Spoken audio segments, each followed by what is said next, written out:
Vous êtes dans la librairie de Radio Shalom Besançon sur le 99.5.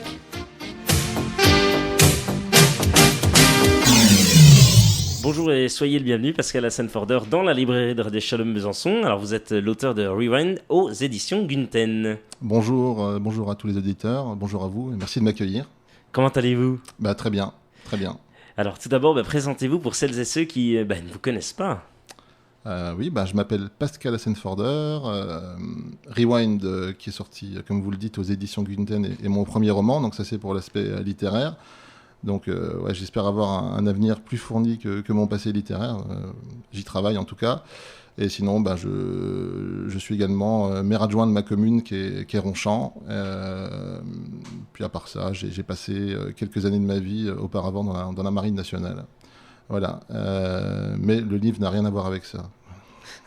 Oui, on va le découvrir tout au long de cette émission. Vous venez présenter donc votre ouvrage, comme vous l'avez dit, qui se nomme Rewind aux éditions Gunten. Tiens, pourquoi ce titre ? C'est marrant ça, Pascal. Oui, c'est assez marrant, Guillaume. Ce titre, Rewind, c'est ce qu'on retrouve sur la face avant des magnétoscopes pour les plus anciens, dont vous n'êtes pas, et des DVD. C'est la touche qui nous permet de revenir en arrière pour revoir, pour recommencer un passage du film qu'on n'a pas bien saisi. Et donc, en fait, c'est l'équivalent anglais en beaucoup plus court de retour rapide. Voilà. Alors, comment vous vous êtes pris pour l'écriture, pour raconter toutes ces histoires ?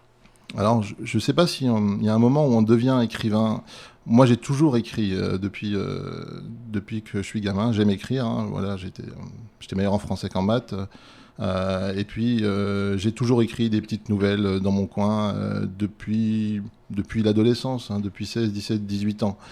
On devient écrivain quand des gens qui sont proches de vous, des gens de votre famille, les lisent par accident ou pas et qui vous disent ça serait pas forcément idiot que tu essayes de te faire éditer.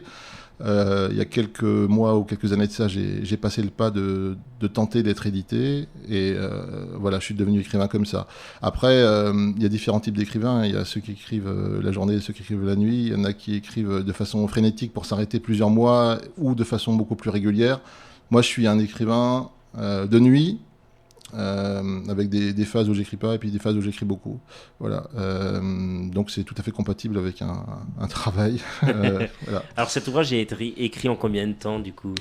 En gros, je pense que de l'idée, de la trame générale du roman jusqu'au point final du manuscrit, il y a à peu près 6 mois, entre 6 et 8 mois. Et à cela, il faut ajouter un travail qui n'est pas forcément beaucoup plus facile, c'est le travail de recherche d'éditeur. Voilà, parce que pour un premier roman, c'est pas forcément facile. Donc il y a également 6 mois de recherche d'éditeur. Et voilà, je suis content d'avoir terminé et d'avoir mis un point final, mais je suis également content d'avoir trouvé un éditeur qui me fasse confiance. Alors, ce genre de procédé, Rewind, donc retour en arrière, vous l'avez si bien dit, existe beaucoup en télévision. Ça, c'est beaucoup dans certaines séries ou encore des films. Que pouvez-vous dire par rapport à ça, vous ? Alors, j'ai presque 40 ans, je suis un enfant de la télé. Voilà, depuis que... depuis tout petit, je regarde la télé. Peut-être un peu moins maintenant, mais je suis vraiment ce qu'on appelle un enfant de la télé. Et oui, moi, quand il y a un ouvrage qui me donne, qui me met des images dans la tête de façon télévisuelle ou cinématographique, je suis tout à fait content quand je suis lecteur de ce genre de choses. Je suis aussi lecteur de grands classiques, mais là, vous touchez à un point qui m'est cher. Rewind, c'est presque une émission de télé, oui. C'est incroyable, ça. C'est incroyable, oui. Moi, j'ai voulu. C'est vrai, quand on le lit, je l'ai lu, je peux vous dire qu'on a les images dans la tête. Voilà, on a les images dans la tête. Si je peux lancer un appel sur votre antenne, s'il y a un sûr. réalisateur qui peut avoir les mêmes images dans la tête et puis l'adapter, ça serait vraiment très bien. Mais j'y crois pas trop encore. Mais en tout cas, oui, moi j'ai voulu vraiment mettre des images dans la tête et puis des images qui sont partagées. Alors c'est vrai, ça se passe aux États-Unis. Il y a beaucoup de séries qui se passent aux États-Unis.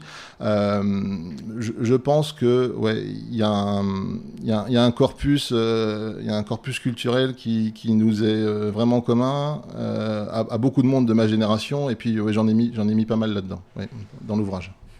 Mathieu Laporte, appelé aussi Matt et Audrey, sont les deux personnages principaux, on peut le dire. Nous ressentons vraiment beaucoup d'émotions de la part de ces deux personnages. Que pouvez-vous nous dire par rapport à ça, Pascal ? Audrey et Matt, pour moi, c'est l'eau et le feu. C'est le yin et le yang. On a tous en nous une part de gentillesse et de méchanceté, et une part de bonté, et puis de capacité à produire le malheur. Alors, tout le monde tend vers une expression du bonheur, vers la gentillesse, vers le vivre ensemble, et c'est tant mieux, hein, d'ailleurs. Mais on a tous une part d'ombre en nous. Et la part d'ombre de Rewind, c'est Audrey, et la part de lumière, on va dire, c'est Matt. Mais l'un ne peut pas vivre sans l'autre. Voilà. Alors, qu'est-ce que vous avez voulu démontrer dans cet ouvrage, tiens ? Démontrer, c'est beaucoup dire. J'ai voulu déjà faire un ouvrage que les gens ont plaisir à lire. Ça, c'est très important, parce que, comme on en discutait juste avant l'interview, moi, la première chose que je recherche en tant que lecteur, c'est du plaisir. Donc, j'ai voulu déjà que les gens qui lisent Rewind, qui me font confiance, aient du plaisir. Après, il y a quelques messages que j'ai tenté de faire passer. Le fait, par exemple, que toutes nos actions, quelles qu'elles soient, elles peuvent avoir des conséquences heureuses ou graves. Alors, certains ont la chance de pouvoir les recommencer dans un roman fantastique, mais en général, dans la vraie vie, on ne les recommence pas. Donc, il faut vraiment faire attention, à mon sens, à tout ce qu'on fait, à tout ce qu'on dit, parce que ça peut entraîner des choses qu'on ne maîtrise pas. C'est vrai pour les individus, c'est vrai pour les sociétés, c'est vrai également pour les pays. Donc ça, c'était un des messages. Il y a quelques petits messages historiques aussi, et que notamment... le fait que les vérités d'hier ne sont pas forcément les vérités d'aujourd'hui et ne seront pas forcément les vérités de demain, que ce soit au niveau sociétal, au niveau religieux et à plein d'autres niveaux. Voilà. Ça fait rêver quand on vous lit. J'espère, ouais.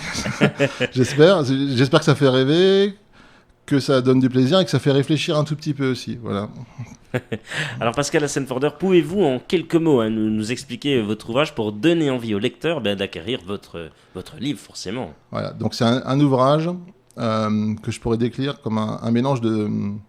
Alors, sans me prendre pour eux, loin de là, un mélange de Stephen King et de Beck BD. Voilà, Beck BD pour l'expression un tout petit peu moderne, on va dire, et puis le côté un peu décadent des junkies ou des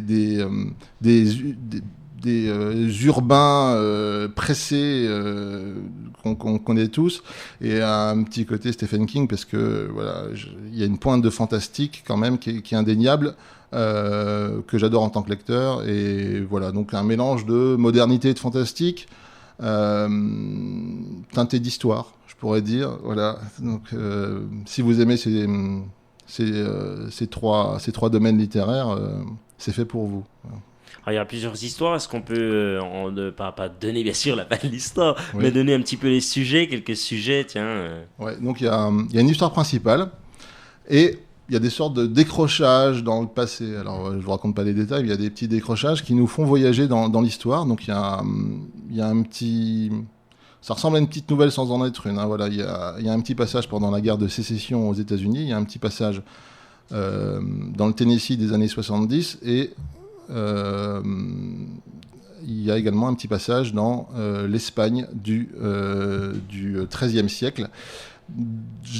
Pour plein de raisons. D'une part, parce que j'adore l'histoire et que je pense que, sans vouloir enfoncer des portes ouvertes, ceux qui ne connaissent pas l'histoire sont condamnés à la revivre.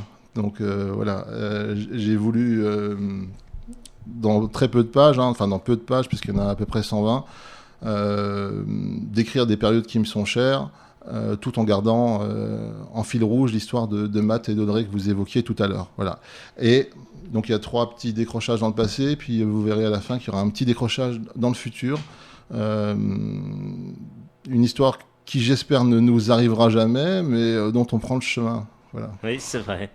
Et à la fin, donc il faut acheter cet ouvrage pour aller à la fin de l'histoire. Mais c'est vrai, et c'est assez sympathique, franchement. Espérons que ça n'arrive pas. Allez, Pascal, pouvez-vous nous lire un passage de votre livre qui vous tient à cœur et qui donnerait l'envie de l'acheter?